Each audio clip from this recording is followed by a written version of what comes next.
Assalamualaikum warahmatullahi wabarakatuh kepada pelajar-pelajar saya yang dikasihi. Pada hari ini saya akan menyambung pembelajaran kita yang tertangguh kerana cuti yang panjang. Saya nak pergi kepada topik yang seterusnya, iaitu tentang gerakan. Dan pada hari ini kita akan masuk pada kenderaan di darat, iaitu kenderaan yang tanpa enjin, dan juga kita akan belajar sedikit, kita akan belajar tentang enjin. Okey, jadi untuk yang pertama ni, saya nak perkenalkan pada kamu kenderaan yang biasa semua orang kenal, iaitu basikal. Dan bahagian-bahagian dalam basikal ataupun struktur pada basikal. Mungkin selama ni kamu dah tahu, tetapi pada hari ini saya akan tunjukkan lagi. Nama sebenar dia, dalam bahasa Melayu ada, dalam bahasa Inggeris ada, iaitu komponen-komponen ataupun bahagian-bahagian pada struktur basikal. Yang bahagian yang pertama ialah palang. Ini ialah palang. Bahagian yang kedua ialah roda hadapan. Dia ada dua roda, roda hadapan dan juga roda belakang.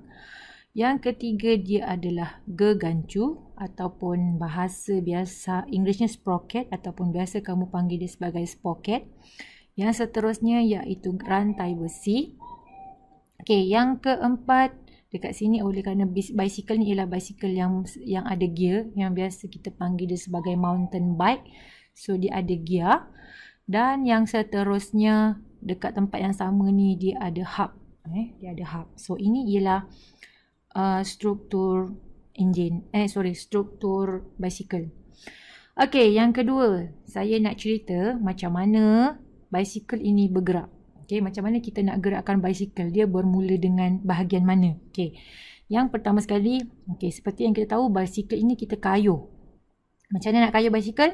Kita yang pertama sekali kita akan pijak injak. Untuk kayuh basikal kita kena pijak injaknya. Bila kita dah pijak injaknya, apa yang akan bergerak? Yang akan bergerak yang kedua ialah dia punya gegancu ataupun sprocket akan bergerak. Bila gegancu bergerak, struktur yang ketiga yang akan bergerak ialah dia punya rantai. Bila rantai bergerak, seperti yang kita tahu, rantai ini dia ada connection dengan ataupun dia bersambung dengan apa?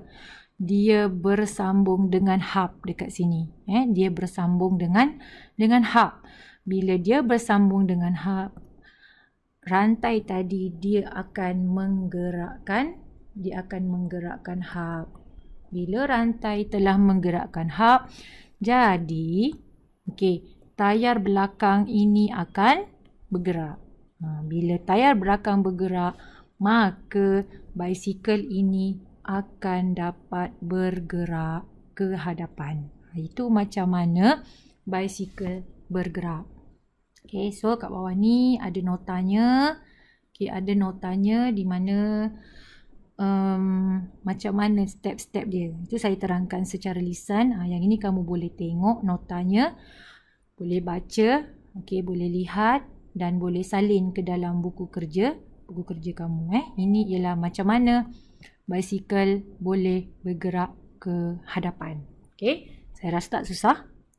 Kamu boleh tengok macam yang saya cakap tadi, dia bermula dengan injak digerakkan, kemudian gegancu berputar, kemudian gegancu menggerakkan rantai besi, kemudian dia memutarkan hub pula akan memutarkan roda belakang, dan akhirnya basikal bergerak ke hadapan. Itu ialah macam mana cara basikal bergerak. Dan seterusnya sekarang kita pergi pada tanpa membuang masa, kita akan masuk kepada kenderaan yang kedua. Tapi kenderaan yang kedua ni, sebelum kita tengok kenderaan-kenderaannya, kita lihat dalam kenderaan yang ada enjin, dia ada komponen-komponennya. So dalam kes ni kita ambil enjin petrol. Kita ambil enjin petrol 4 lejang. Enjin petrol 4 lejang. So saya akan perkenalkan lah satu persatu bahagian dia. Yang pertama sekali ialah palang pencucur. Mana dia palang pencucur? Ini ialah palang pencucur. ataupun seperti yang kamu kenal, dia ialah namanya, bahasa Inggerisnya kamu biasa sebutlah plug, spark plug. Okey, yang kedua, kita ada injap masuk. Ni kita tengok, ini ialah injap masuk. Kat mana injap masuk? Ni dia. Ini ialah injap masuk. Okey. Sorry, tak cantik Ini ialah injap masuk. Okey, nampak injap masuk. Okey, yang seterusnya, yang ketiga, yang ini ialah injap exhaust. Okey, dalam buku kamu ataupun dalam soalan, dia boleh, gambar ini boleh bertukar-tukar. Injap masuk kadang-kadang boleh berada di sebelah kiri ataupun dan injap exhaust, injap yang ketiga ni ialah injap exhaust. Sorry, saya salah sebut lah. Okey, yang ni injap exhaust. Okey, injap exhaust ni dia dengan injap masuk ni dia boleh berubah-ubah tempat. Okey, dalam soalan kamu kena tengok betul-betul yang mana satu dilabelkan sebagai injap masuk, yang mana satu dilabelkan sebagai injap exhaust. Okey, so tengok betul-betul lah. Okey, dalam gambar ni injap masuknya berada di sebelah kiri dan injap exhaustnya berada di sebelah kanan. Okey. Jadi, yang seterusnya. Bahagian yang seterusnya namanya ialah omboh. Biasa dengar tak omboh? Kalau omboh mungkin biasa dia kurang dengar, tapi biasanya kamu panggil dia sebagai piston. Kamu panggil dia sebagai piston. Okey, kalau sebut piston semua orang tahu. Omboh tu dalam bahasa Melayunya. Okey. Dan seterusnya dekat sini kita ada rod penyambung. Okey, dan seterusnya dekat sini kita ada apa? Hujung. Hujung. Dan yang terakhir kita panggil nama dia sebagai aci engkol ataupun crankshaft. Okey, aci engkol ataupun crankshaft. Itu bahagian-bahagian di dalam enjin petrol 4 lejang. Okey. Dan kat sini ada satu lagi tempat, ada satu lagi kawasan. Kawasan ini namanya ialah kebuk pembakaran. Dekat mana kebuk pembakaran? Okey, kebuk pembakaran macam mana saya nak label Okey, saya cari highlight warna lain. Kebuk pembakaran. Okey, saya ambil warna merah. Okey, saya ambil warna merah. Okey. Merah pula, warna purple. Kebuk pembakaran dia berada di kawasan ini. Ini ialah kawasan kebuk pembakaran. Namanya kebuk pembakaran. Okey, saya rasa kamu jelas dengan struktur-struktur dia. Okey. Saya nak teruskan lagi dengan macam mana enjin 4 lejang ini beroperasi. Macam mana enjin 4 lejang beroperasi. Okey, enjin 4 lejang dia ada 4 lejang. Okey, ataupun kamu biasa dengar 4-stroke engine kan? English kata 4-stroke engine. Okey. Jadi, biasa jarang guna perkataan lejang. Kamu selalu guna perkataan stroke kan? Tapi stroke ini dia merujuk kepada lejang lah. Jadi, enjin 4 lejang. Okey, dan sekarang kita belajar tentang enjin 4 lejang yang menggunakan petrol. Dia ada dua. Sama ada petrol ataupun diesel. Okey, jadi sekarang kita belajar tentang petrol dulu. Okey, kita belajar tentang enjin 4 lejang bagi petrol. Dia lebih kurang sama. Enjin petrol dengan enjin diesel lebih kurang sama, tapi dia ada sedikit sahaja perbezaan. Jadi saya akan terangkan kedua-duanya, tapi pada hari ini kita fokus dahulu kepada enjin petrol 4 lejang. Okey. Lejangnya ada 4 step. 4 lejang maknanya ada 4 step. Walaupun kadang-kadang kita tengok enjin tu bergerak dengan laju, tapi dia sebenarnya mengambil masa yang singkat sahaja. Mengambil masa yang sangat singkat dia punya masa, tapi step dia tu ada 4. Maknanya sangat cepat prosesnya berlaku dengan sangat cepat. Okey. Kita pergi pada lejang yang pertama, iaitu lejang arohan. Okey. Macam yang saya cakap tadi, dia punya injap ni dia boleh berubah-ubah. Boleh kat kiri, boleh kat kanan. Okey, dalam gambar yang ini pula, kamu kena tengok.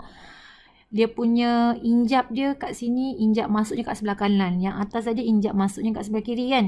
Okey, jadi tengok. So, kat sini injap masuknya dilabelkan di sebelah kanan. Injap exhaustnya berada di sebelah kiri. Okey, so itu kamu kena tengok jugalah.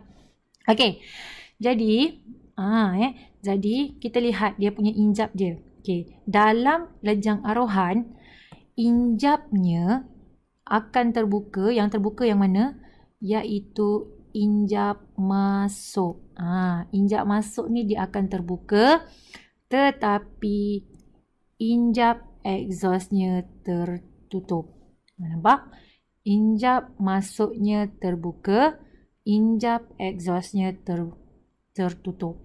Okey, dan seterusnya.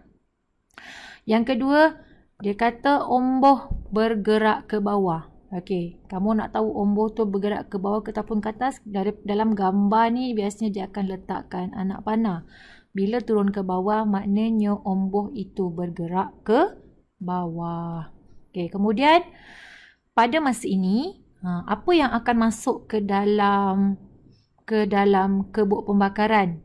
Yang masuk ke dalam kebuk pembakaran ialah petrol dan udara. Dia ada campuran. Kat dalam ni dia ada campuran antara petrol dan juga udara. So, petrol dan udara ini akan masuk melalui injap masuk ke dalam kebuk pembakaran. Saya harap kamu jelas bagi lejang yang pertama. Okey, iaitu lejang arohan. Okey, sekarang kita pergi pada lejang yang kedua. Namanya ialah lejang mampatan. Okey.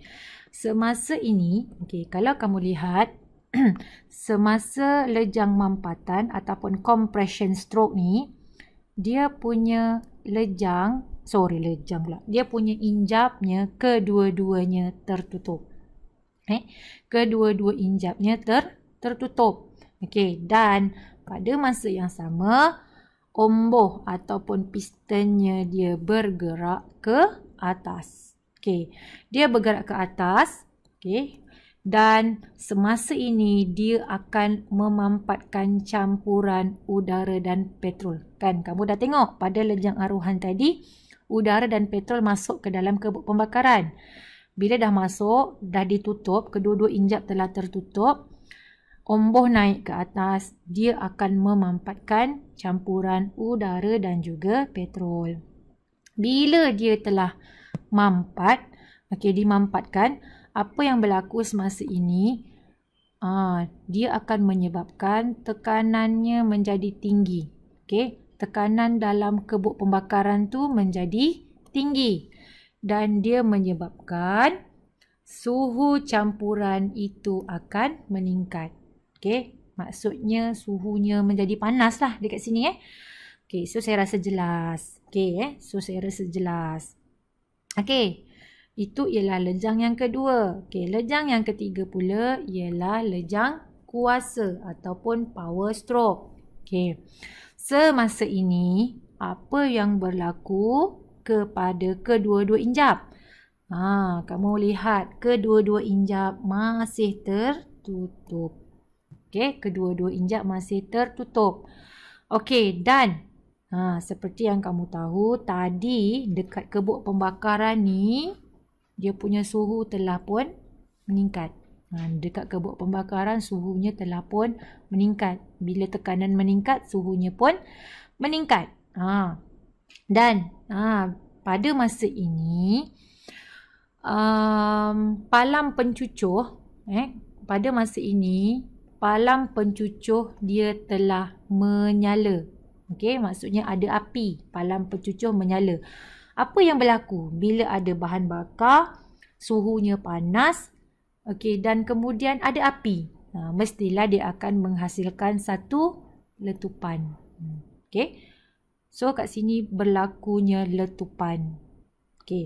Bila berlaku letupan, seterusnya apa yang berlaku di sini ialah dia punya omboh akan turun ke bawah. Omboh turun ke bawah ataupun ditolak ke bawah. Kenapa dia ditolak ke bawah? Sebabnya berlaku pengembangan gas exhaust yang panas. Jelas So itu ialah lejang kuasa. Seterusnya lejang yang terakhir ialah lejang exhaust. Lejang exhaust. Semua orang tahulah exhaust ni apa kan. Kalau dalam sebut exhaust, semua akan bayangkan dekat motor, kat kereta ada exhaust. Okey. Tapi dekat enjin kita pun ada exhaust. Okey, so dia ada lejang ada lejang exhaust dan ada injap dia. Okey. Jadi masa ni kamu akan nampak injap masuk akan tertutup dan injap exhaust akan terbuka. Kan, nampak? Yang satu tertutup, satu lagi terbuka. Jadi kita nak bezakan antara lejang exhaust dengan lejang aruhan, tengok dia punya injap dia. Kalau injap masuk terbuka, maksudnya itu ialah lejang aruhan. Kalau lejang exhaust terbuka, maksudnya itu adalah lejang exhaust. So tu cara nak bezakan antara lejang aruhan dan juga lejang exhaust. Okey, apa yang berlaku? Injap masuknya tertutup, injap exhaustnya terbuka. Kemudian seterusnya omboh akan bergerak ke atas. Tengok anak panah. Nak tahu omboh tu bergerak ke mana? Tengok anak panah. Anak panahnya ke atas ataupun ke bawah. So kat sini dalam lejang exhaust, omboh akan naik ke atas dan dia akan menolak gas exhaust keluar menerusi injap exhaust. Dan seterusnya omboh itu akan bergerak ke bawah dan macam tadi dia akan ulang balik, pergi balik pada kitaran yang baru bermula dengan lejang aruhan. So macam itulah dia berkitar sepanjang enjin kenderaan kita dihidupkan. So itu macam mana enjin berfungsi ataupun 4 lejang tadi berlaku semasa enjin dihidupkan. So saya harap kamu dapat dan kamu faham. Kalau tak faham, kamu boleh ulang balik pembelajaran hari ni. Kamu ulang semula dan di samping tu cikgu harap kamu dapat salin semua nota-nota ni ke dalam buku kerja kamu. Kamu dapat lengkapkan buku kerja kamu. Baca supaya naik sekolah nanti kita akan ada banyak masa untuk membuat ulang kaji untuk peperiksaan kita. Okey, jadi untuk pembelajaran kali ini itu sahaja. Saya ambil sikit sahaja, pendek. Cikgu harap kamu boleh fahamkan. Okey, kamu ulang balik. Kalau kamu rasa kamu kurang faham, kamu ulang balik. Sebab nanti video-video yang lain akan menyusul.